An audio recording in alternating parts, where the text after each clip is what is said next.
All right, boys and girls, it's time to do the modern dad thing to the year's most exciting phone.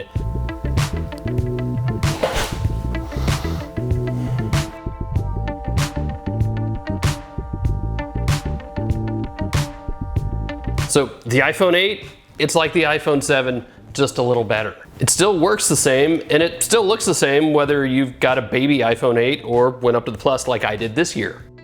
I mean, it's an iPhone, right? You want something more than that? You want something more exciting than that? You're gonna have to wait a little while for the iPhone X. Yeah, I said it, X, not 10. Get over it. Or, switch to Android. All right, look, this is still a really good phone. If you love the iPhone and you want an iPhone and you have an older iPhone and all you really want is an iPhone, get it. It's an iPhone. So the real question to me at this point is, if you have an older iPhone, should you upgrade?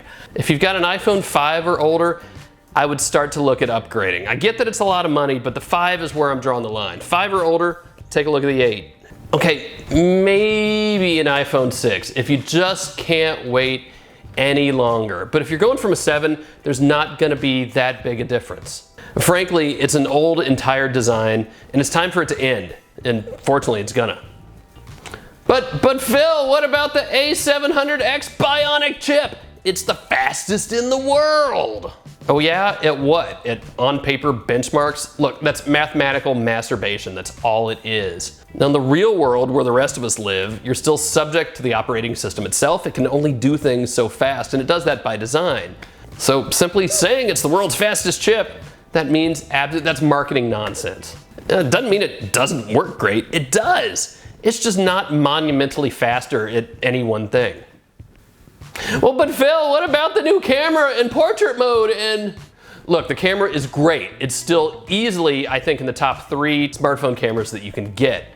And portrait mode is really fun when it works. Doesn't always work all the time, and when it doesn't really give you a warning. But in any event, portrait mode's not something I'm gonna use all the time. I'm gonna play around with it sometime, just like I play around with filters on Instagram or Facebook or whatever. I mean, it's fun, but I've used a lot of fun features on cameras on all sorts of phones for years. Not magical. Now, there's really only one big feature for me in the iPhone 8, and that's wireless charging. And that's subjective, I get that. It's a big deal in my family now because my wife can use wireless charging, my daughter can use wireless charging, I can use wireless charging all at the same time, right? So now I can strategically place all these wireless charging pads all over the house instead of having cables laying around, and we can all use the same ones. But is wireless charging really a reason to buy the iPhone 8? No, I wouldn't go that far, but it is a really cool feature to have.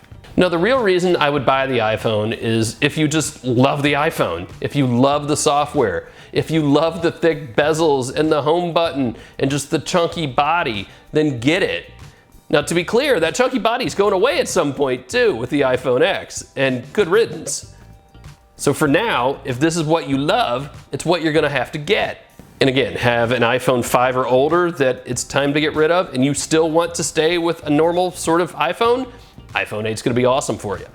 But if you want some new hotness, yes, the iPhone X is coming. I'm excited about it. I hope you're excited about it. I don't know if it's gonna work. It's gonna be weird. It's gonna be fun to try though, and I'm certainly gonna enjoy it more than this old, tired iPhone design. That's it. Be sure to subscribe if you haven't already. Thanks for hanging out. Catch you next time.